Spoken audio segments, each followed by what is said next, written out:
सासू माँ बदल गई। कहानी उस घर की है जहां बहू और बेटी को एक माना जाता था, लेकिन फिर अरे शिखा बेटा, तू रसोई में क्यों घुसी रहती है? जा, रोटी मैं बना लूंगी। नहीं नहीं माँ जी, आप बैठिए, बस सारा खाना बन ही गया है। श्वेता को बोल देती हूँ, वो खाना लगा देगी सबका। सॉरी भाभी, मेरे पास वक्त नहीं है। माँ, मुझे पैसे देना, पार्लर जाना है। हाँ हाँ चली जाना, भाभी को भी ले जाना। वो भी जाने को बोल रही थी पार्लर, पर पहले ना मदद कर दे उसके खाना लगाने में। देख माँ, वो बहू है, उसे बहू रहने देना। इतना सर पर मत चढ़ा भाभी को। श्वेता, ज्यादा मत बोला कर। बहू और बेटी में कोई फर्क नहीं होता है। जा जाकर काम कर। ननद को माँ का भाभी से इस तरह प्यार करना बिल्कुल अच्छा नहीं लगता। वो बार बार किसी न किसी तरह माँ को भाभी के खिलाफ भड़काती रहती, लेकिन कोई फायदा ना होता। एक रोज, अरे बेटे किशन, जा बहू को कहीं घुमा कर ला। सारा दिन घर में काम करती रहती है। हाँ हाँ माँ, हम लोग जा रहे हैं ना गोवा। अच्छा जी, भाभी ने तो हमें बताया भी नहीं। वैसे तो सारी पंचायत करती है, ये गोवा वाली बात क्यों छुपा गई हमसे? अरे क्योंकि उसे खुद नहीं पता था बहन। मुझे टिकट सस्ती मिल रही थी तो मैंने बुक कर दिया। हाँ शिखा, पैकिंग कर ले, संडे हम जा रहे हैं गोवा। दोपहर में शिखा पैकिंग कर रही थी कि सास आ जाती है। ये क्या बहू, साड़ियाँ? अरे गोवा जा रही है घूमने या फिर शादी में मायके हैं? माँ जी, ऐसा कुछ है ही नहीं, समझ में नहीं आ रहा क्या रखूं कपड़े में। अरे तेरी और श्वेता की साइज तो एक ही है। उसके कुछ मॉडर्न कपड़े ले ले, आकर लौटा देना। हाँ माँ जी, ये ठीक रहेगा। शिखा श्वेता के पास जाती है और उससे कपड़े मांगती है। ना जी ना, मैं अपने कपड़े ना दूं। वैसे भी फैल जाएंगे मेरे कपड़े, बहुत महंगे वाले हैं। शिखा मुंह लटकाकर कमरे में आ जाती है तो सास कहती है, चल तैयार हो जा, तुझे मैं शॉपिंग करा कर लाती हूँ गोवा की। बस फिर क्या था, सास बहू निकल जाते हैं मार्केट और एक से बढ़कर एक ड्रेस खरीद कर घर आते हैं। पहले बता देती कि नए कपड़े दिलाने वाली है भाभी को, तो मैं अपने ही दे देती ना भाभी को, मुझे दिला देती नए कपड़े। देख श्वेता, परिवार का मतलब सबके साथ रहना होता है, ना कि सिर्फ अपना सोचना। वैसे भी तुझे अच्छे संस्कार सीखने चाहिए। और रही बात कपड़ों की, तो शिखा, आज से घर पर भी तू मॉडर्न कपड़े ही पहनेगी। कोई जरूरत नहीं है ये साड़ी वाड़ी लपेटने की। अब क्या था, घर पर श्वेता और शिखा एक जैसे रहते। एक बार पड़ोसन आती है। अरे बेटा, अपनी माँ को तो बुलाना जरा, बात करनी है। शिखा सास को बताती है और रसोई में चली जाती है। ये आपकी बेटी बहुत बड़ी हो गई है, इसके लिए एक रिश्ता है, कहो तो बता दूं। ये बेटी नहीं बहू है, घर में सब एक जैसा ही रहता है। वैसे मेरी बेटी भी बड़ी हो गई है, कोई रिश्ता हो तो जरूर बताना। पड़ोसन रिश्ता लेकर उन लोगों के घर आती है। तब श्वेता की होने वाली सास कहती है, तो ये घर है, कितने मंजिल का है? और ये बहू ने आपकी क्या पहन रखा है, जीन्स टॉप? अरे भाई, साड़ी वाड़ी नहीं है क्या इसके पास? देखिए, सर्दी है तो साड़ी में बहू कैसे मैनेज करती, वैसे पहनती है साड़ी भी। देखिए, हम लोग ठहरे पैसे वाले लोग, कोई कमी नहीं है हम लोगों के पास पैसों की, बहुत पैसे हैं, जमीन, नौकर चाकर, कार, सब कुछ है, लेकिन घर में संस्कारी बहू चाहिए। समझ रही हैं ना आप?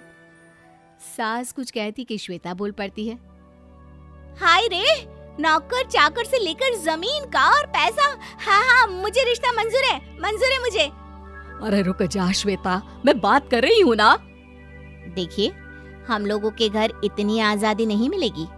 अरे हाँ कर देना माँ, हाँ कर दे जल्दी से। सास क्या करती, बेटी की शादी ऐसे घर में कर देती है जहां ना उनके विचार मिलते हैं और ना ही आचार। शादी के बाद एक रोज फोन पर, श्वेता बेटा, एक बार घर आ जा, बहुत दिल करता है तुझे देखने का। माँ, वो घर पर बहुत काम होता है, कैसे आऊँ? बड़ा घर है, लेकिन आने जाने वालों की लाइन ही लगी रहती है। बेटा मैं तो जानती थी उस घर का हाल, लेकिन तू ही नहीं मान रही थी। माँ देख, हर घर का यही हाल है। तेरी बेटी को यहाँ घूंघट हटाने की परमिशन नहीं है और एक तरफ भाभी स्कर्ट पहनकर घूम रही है। बेटा मुझे क्या पता था कि मेरी बेटी को ससुराल के नाम पर पिंजरा मिल जाएगा। अच्छा माँ, फोन रखती हूँ, सास को गर्मा गर्म रोटी खिलानी है। तुम लोगों की तरह नहीं कि एक रोटी बनाओ, एक सब्जी बनाओ, फिर सारा दिन फ्री होकर घूमो। सास फोन तो रख देती है, लेकिन सोच में पड़ जाती है कि एक तरफ बेटी जिसे कोई आजादी नहीं, वहीं दूसरी तरफ बहू जिसे देखकर लगता ही नहीं कि उसकी शादी भी हुई है। अगले रोज। शिखा, अरे ओ शिखा। हाँ माँ, क्या हुआ? कुछ चाहिए आपको? मैं जिम जा रही थी। जिम के कपड़ों में बहू को देखकर सास को घूंघट में अपनी बेटी का ख्याल आता है। देख बहू, घर में बहू की तरह रहा कर। इतने टाइट कपड़े पहनकर जिम जाना पसंद नहीं मुझे। जा जाकर रोटी बना। रोटी? माँ अभी तो शाम की 6 बजे हैं, इस वक्त रोटी? अब क्या मेरे खाने पीने पर भी पहरा है? अरे जब मर्जी तब मैं अपने घर में खा भी नहीं सकती क्या? बहू को अजीब लगता है। वो समझ नहीं पाती कि जो सास कल तक इतनी सपोर्टिव थी, उन्हें अचानक से क्या हो गया। वो किचन में जाती है, गरम रोटी के साथ 2 तरह की सब्जी, रायता, सलाद सब लेकर सास के पास आती है। माँ जी, खाना। इतना सारा खाना? राक्षस समझा है क्या मुझे? रोटी मांगी थी मैंने गर्मा गर्म बस। पर माँ जी, रोटी खाती किससे आप? सब्जी तो बनानी थी ना। अरे भूख मर गई मेरी तेरी बहस से। जा जाकर काम कर, अंदर पूरी रसोई साफ कर। बहू अंदर चली जाती है। थोड़ी देर में श्वेता घर आती है। अरे शिखा, जल्दी से चाय ला, पकवान बना, मेरी बेटी आई है। अरे नहीं नहीं माँ, ड्राइवर बाहर खड़ा है। मैं तो घर का कोई सामान खरीदने के बहाने यहाँ आ गई हूँ, मुझे जाना होगा। अरे बेटा, पर कितने दिनों बाद देख रही हूँ तुझे, रहने आ जाना 2-4 दिन के लिए। आ जाऊंगी माँ, जब मेरी सास मरेगी तब। मैं तो रोज मन्नत मानती हूँ कि मेरी सास मर जाए तो अच्छा है। अच्छा चल, जा रही हूँ माँ। हे भगवान, कैसे कैसे दिन देखने पड़ रहे हैं मेरी बेटी को। सास अंदर जाती है, जहाँ श्वेता की जिम वाली सहेली का फोन आया होता है। क्या बात है, आज जिम नहीं आई? अरे पता नहीं यार, आज माँ को क्या हो गया अचानक। पर खैर कोई नहीं, लगता नहीं कि मैं अब जिम आ पाऊंगी। शिखा स्पीकर पर बात कर रही थी, जिसे सास सुन रही थी। यार ये सास ना होती ही ऐसी है। मैं तो कहती हूँ बुढ़िया जल्दी मरे और तू आराम से जिए। शिखा को सहेली की बात पर गुस्सा आ जाता है। माँ के मरने की कौन सा बच्चा दुआ मांगता है मोहिनी? आगे से ऐसी बात मेरे सामने मत करना। हमारे घर की शोभा ही माँ है। क्या हुआ जो थोड़ी सख्ती दिखा रही है? उसमें भी कोई ना कोई उनकी भलाई ही होगी। मैं तो कहती हूँ भगवान मेरे जैसी सास सबको दे, जो सिर्फ माँ की तरह है। सास वाली तो कोई बात ही नहीं है उनमें। सास ये बात सुन रही थी। उनकी आंख में आंसू आ जाते हैं कि क्यों वो बेटी की किस्मत में बहू को भी भागीदार बना रही थी। शिखा, अरे ओ शिखा, क्या हो गया? जिम नहीं जाना क्या? संस्कार बेटी।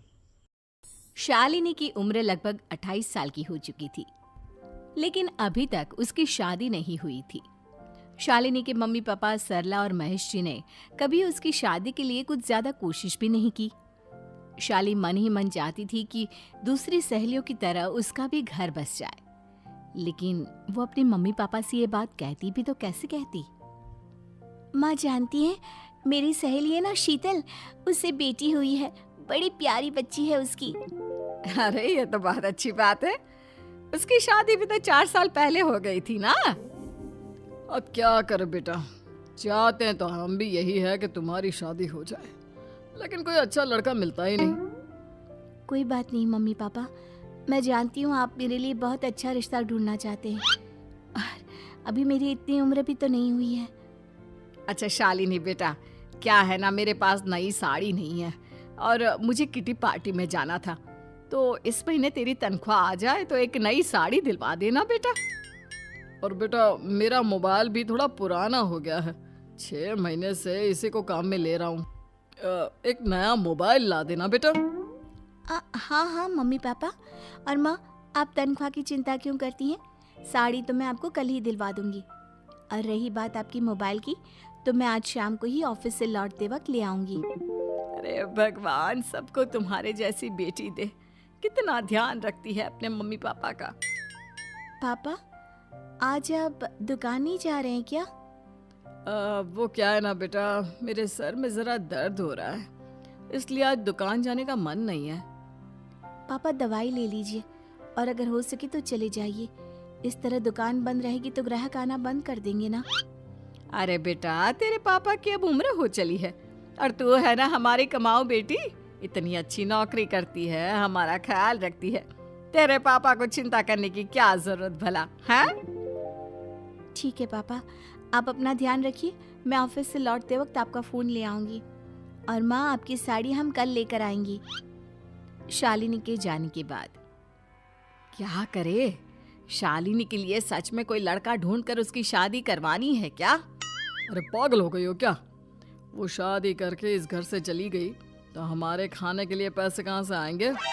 जानती हूँ वैसे भी आपको ना दुकान पर जाने में, काम करने में आलस आता है, अच्छे से पहचानती हूँ आपको। हाँ तो क्या हुआ, बेटी नौकरी करती है, जब बच्चे माँ बाप की कमाई पर मजा कर सकते हैं तो क्या माँ बाप बच्चों की कमाई पर थोड़े दिन चैन से जी नहीं सकते? अरे वो तो हम जी रहे हैं ना, देखा ना हमारी बेटी एक ही बार में हमें मोबाइल और साड़ी दिलाने के लिए कैसे फट से तैयार हो गई। एक दिन सरला की एक पड़ोसन अपने भतीजी का रिश्ता लेकर सरला के घर आती है। सरला बहन, ये मेरा भतीजा है प्रशांत, इसके लिए रिश्ता ढूंढ रही थी बहुत दिन से। अचानक से तुम्हारी बेटी का ख्याल आया। इतनी सुंदर और अच्छी नौकरी वाली लड़की है, मुझे तो बहुत पसंद है। अरे तुम्हारे पसंद करने से क्या होता है, मेरी बेटी को भी तो तुम्हारा भतीजा पसंद आना चाहिए ना। हाँ, ऐसे थोड़ी ना कि तुम्हें हमारी लड़की पसंद आ गई और हमने रिश्ता कर दिया। मेरा भतीजा बहुत बड़ी कंपनी में जॉब करता है। अंकल जी, मैंने आपकी बेटी को देखा है और वो मुझे बहुत पसंद है। हाँ, तुम्हें तो पसंद है, लेकिन हमें भी तो उससे एक बार पूछना पड़ेगा ना। तो बुलाइए ना शालिनी को, उससे पूछ लेते हैं कहाँ है वो। ऑफिस गई है और उसको आने में अभी देर लगेगी। लेकिन तभी शालिनी ऑफिस से आ गई। ये लीजिए, शालिनी भी आ गई। अब आमने सामने ही बात कर लेते हैं। आओ आओ शालिनी बेटा, इससे मिलो। मेरा भतीजा प्रशांत प्राइवेट कंपनी में अच्छी जॉब करता है। अब बेटा, तुम्हें ये लड़का पसंद है क्या? देखो बेटा, सोच समझ कर हाँ करना, तुम्हारे ऊपर कोई जबरदस्ती नहीं है। मम्मी पापा, प्रशांत की जॉब और उसकी बातें सुनकर मुझे तो काफी अच्छा लगा। मैं उससे शादी करने के लिए तैयार हूँ। ये लो, सारा मामला यहीं के यहीं निपट गया। लड़का और लड़की राजी हैं, तो अब हमें क्या। सरला की पड़ोसन और प्रशांत वहां से चले जाते हैं। अगले दिन, क्या हुआ मम्मी पापा, आप इतने उदास क्यों लग रहे हैं? वो क्या है ना बेटा, तुमने शादी के लिए हाँ कर दी उस लड़के के साथ। तो क्या हुआ माँ, उस लड़के में कोई खोट है क्या? आपको वो पसंद नहीं? अरे नहीं बेटा, जिसमें तुम्हारी खुशी उसमें हमारी खुशी। हमें भी लड़का पसंद है। तो फिर क्या बात है? अगर कुछ भी है तो आप मुझे बता सकते हैं। तुम्हारी माँ ये सोच सोच कर परेशान है कि तुम्हारे बाद हमारा क्या होगा। तुम हमारी इकलौती बेटी हो, हमारा बुढ़ापा कैसे कटेगा। अब बेटा, हम अपने बारे में सोचकर तुम्हें जिंदगी भर शादी करने से रोक तो नहीं सकते ना। जाओ, तुम अपनी जिंदगी में खुश रहो, हमारा क्या है, जैसे तैसे जी लेंगे। हाँ, बात तो सही है बेटा, कैसे भी करके मैं दुकान का काम कर लूंगा। तुम और प्रशांत शादी करके खुश रहो।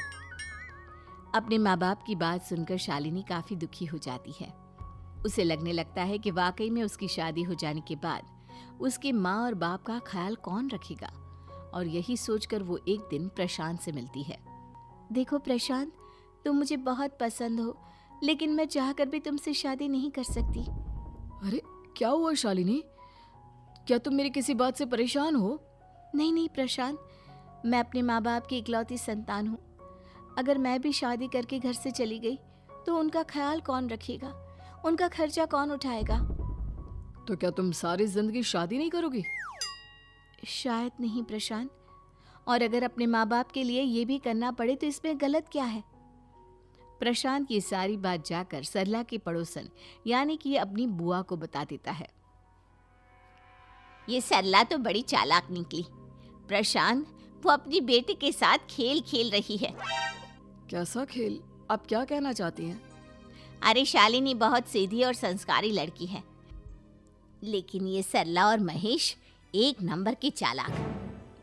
बुआ जी, आपकी बात सही है, लेकिन अपनी बेटी के साथ भला कोई क्यों चालाकी करेगा? वो तो मैं तुझे कल बताऊंगी। तो कल सुबह मेरे साथ शालिनी के घर चलना। और फिर अगले दिन। क्या हुआ सरला बहन, तुम्हारी बेटी ने तो शादी के लिए मना कर दिया। अब पता नहीं बहन जी क्यों मना कर दिया। हम तो चाहते थे कि बेटी की शादी धूमधाम से करें। हमारी तो बहुत इच्छा थी कि शालिनी की शादी प्रशांत के साथ हो जाए, लेकिन अब क्या करें, वही नहीं चाहती। आंटी जी, शादी के बाद मुझे अपने माँ बाप की बहुत चिंता रहेगी। उनका ख्याल कौन रखेगा? और इसलिए मैं प्रशांत तो क्या, किसी से भी शादी नहीं करना चाहती। अंधी हो गई हो क्या माँ बाप के प्यार में? पहले जरा अपने माँ बाप से सच तो पूछ लो। कैसा सच? यही सच शालिनी, कि ये तुम्हारे सगे माँ बाप नहीं है और तुम इनके लिए सिर्फ पैसे कमाने का एक जरिया हो। अरे अरे, यह तुम क्या कह रही हो? सच ही तो कह रही हूँ भाई साहब। अब सीधे सीधे अपनी बेटी को अपनी सच्चाई बताओगे या फिर मैं कोई दूसरा तरीका निकालूं? हमें माफ कर दो शालिनी। वो क्या है ना, हमारी कोई औलाद नहीं थी और जब तुम छोटी थी तो हमने तुम्हें गोद ले लिया था। तो इस नाते तो मैं आपकी बेटी ही हुई ना। लेकिन तुम्हें गोद लेने का हमारा सिर्फ एक ही मकसद था कि बड़ी होकर तुम नौकरी करो और हमारे लिए पैसे कमाओ, क्योंकि तुम्हारे पापा को काम करने में बहुत आलस आता है। और ये सच है कि हम ही नहीं चाहते थे कि तुम्हारी कभी भी शादी हो। कोई बात नहीं मम्मी पापा, आपने मुझे गोद लिया, पाल पोस कर बड़ा किया। भले ही उसके पीछे आपका कोई भी इरादा सही, लेकिन मैं आपकी बेटी हूँ। शादी तो मैं प्रशांत के साथ कर लूँगी, लेकिन उसके बाद भी जिंदगी भर आप दोनों का ख्याल रखूंगी। शालिनी की बातें सुनकर सरला और महेश को अपनी गलती का एहसास होता है और वो उससे माफी मांगते हैं।